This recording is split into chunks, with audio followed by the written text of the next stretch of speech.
আওয়ামী লীগ সরকারের সময় বিভিন্ন কারণে চাকরিচ্যুত ১,৫২২ জন পুলিশ সদস্য চাকরি ফিরে পাচ্ছেন। পুলিশ সদর দপ্তর থেকে এই তথ্য নিশ্চিত করা হয়েছে।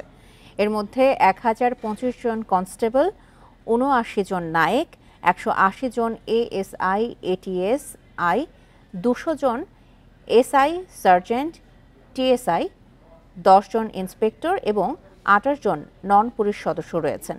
পুলিশ সদর দপ্তর থেকে জানানো হয়েছে, চাকরিচ্যুত সদস্যদের পুনর্বহাল সংক্রান্ত আবেদন পর্যালোচনার জন্য গত বছরের অগাস্টে একজন ডিআইজির নেতৃত্বে কমিটি গঠন করা হয়।